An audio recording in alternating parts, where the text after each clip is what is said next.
How's it going, everybody? Robin here. Welcome to my channel, AriesFireTarot. Guys, I hope you're ready for your daily tarot card reading. This is going to be for Friday, July 16th.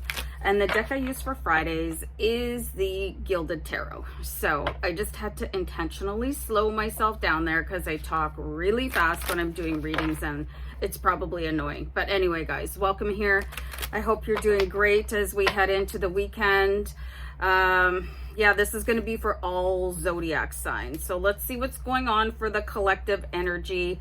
Just in case I don't tell you guys often enough, I am a channel. I am surrounded by my team in spirit, and they will help to provide messages of what could possibly happen for you today. All right, so my air conditioner is going on and off, and I apologize. I know it's a bit of a racket, but a sweaty tarot reader is not a good look. Trust and believe. All right, I'm gonna start pulling cards. Here comes Miss Lacey. She just had to put in an appearance. Lacey's my dog. Oh, great. Okay, so we're starting off today with Eight of Swords energy. Okay, so Eight of Swords energy is not very comfortable. It's being lost in your own thoughts and just not being able to find a solution. Okay, I'm just actually going to write that down. Hold on for a sec. So this is super overdrive, out of control brain. All right, and this is why we meditate. I know sometimes personally I go through these phases where I'm not in the mood to meditate, and then I notice that things change a little bit. I might start to feel a little bit more stressed out than usual. I could have different reactions, like I'm an Aries and I'm Irish, so you can just kind of imagine that.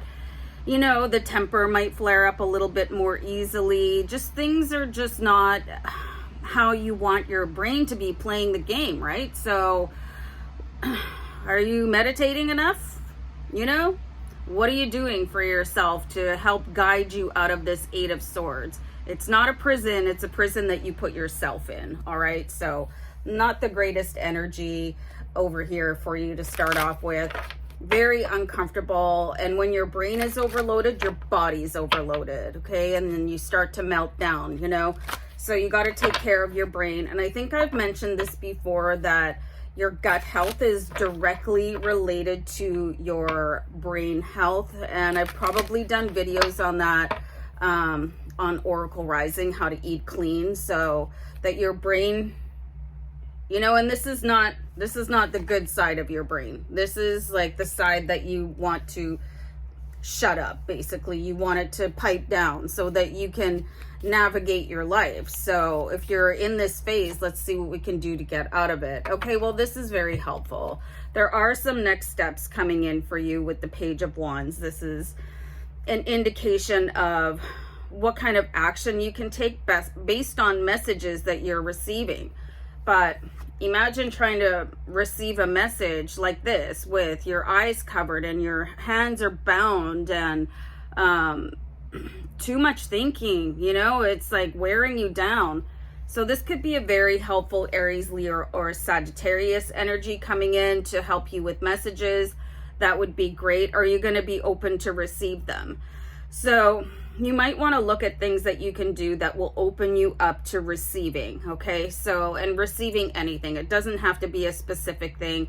It's just your reception of things all relies on your mindset. So, but again, if you know an Aries or a Leo or a Sagittarius, they're probably going to come in and say, dude, what's going on? Like, why are you so fried?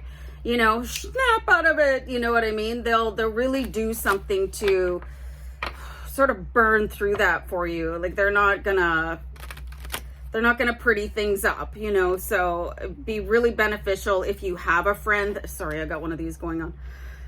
That is an Aries, Leo, or Sagittarius. Call them. Say, I'm freaking out, man. And then they'll help you sort of slice through all of that. And they won't beat around the bush. They're not going to worry too much about your feelings. They'll just get right to the point, especially if it's something that you've been worrying about for a long time and you just keep on going down that road of things that are like, okay, haven't you thought about that enough? And like, why don't you move on and get over it already? Okay, so this is very interesting. I've got the Lovers card here. So the thing that you could not be getting over is someone from your past. Okay, so this is a very, very challenging energy. You know, there could be that the one that got away, you know, or I really made a mess of that. The Lovers, and you guys feel like you were destined for each other, and why did our relationship end, or where did they go? And this is something that you like to take down from the cupboard and sort of,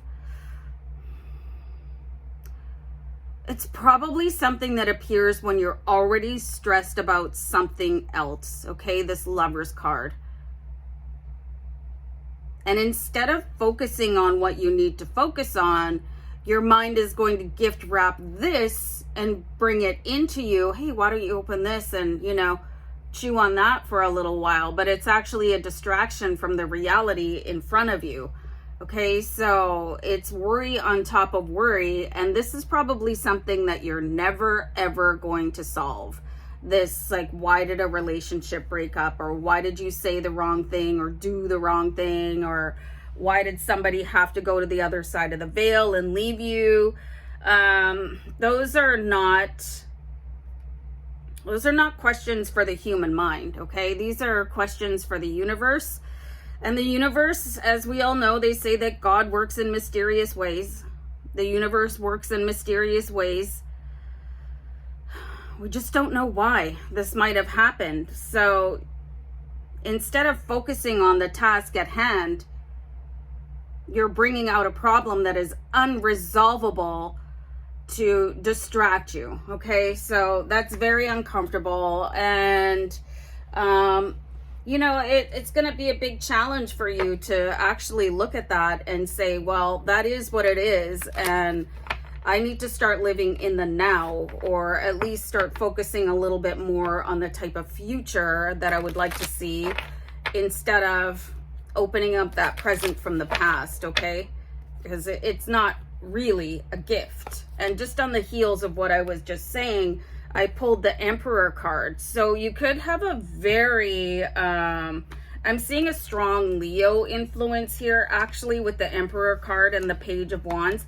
This could be somebody that they have a really quiet power, okay? And why I sort of honed in on Leo in that trio, oh, now I'm rhyming, of fire signs, is because Leo can be, they have a little bit of a softer approach than Aries and Sagittarius. Aries, hardcore blurt, hello. Sagittarius, just they have a little bit of a layer of sarcasm to them, I find, or they kind of make things into a joke if they're uncomfortable with the situation, which could push you back a little bit farther on your road to sort of moving on and healing this old wound here that we're seeing with the Eight of Swords and the Lovers. Okay, so Leo, they're a little bit more comforting, and then they can help you to start looking at the future. Okay, so a Leo can come in and say, oh yeah, I totally get it, that really sucks, but okay, what are you doing? You're spinning your wheels in mud, and you're not making any traction moving forward. And here's the Emperor, who likes to plan ahead. Okay, he's done with the past. He knows that the past, you cannot touch it again. You know, people want to go back and fix things all the time, but you can't. It's just, you can't. No matter what it was, no matter how difficult it was for you, there's nothing you can do to fix it, but you can fix your future. And there's also the danger of repeating a past incident if you keep looking at it for too long, because the universe writes everything that you think, and the universe does not know the difference between the past, your present, and the future. So if you keep on thinking these recurring thoughts of what happened, some sort of perceived failure or detriment from your love life, it's probably just going to keep on bringing you situations and people that will allow you to repeat that cycle again. So there's a little bit of work here for you guys to do. on that front, especially if you had like your heart shattered into a million pieces. You want to look at ways of resolving that and being at somewhat peace with it so that you can focus on your future. And I just saw an angel number 1010. Just remember, the universe does not know the difference between the past, the present, and future thoughts for you. This is why you want to keep your thoughts in alignment with what it is that you would really like to manifest, instead of manifesting the same scenario from the past. This is why people keep on dating toxic partners, you know, because you're hung up on them or the incident or whatever. I don't know why I'm shuffling, because I'm gonna go. That's it. Bye.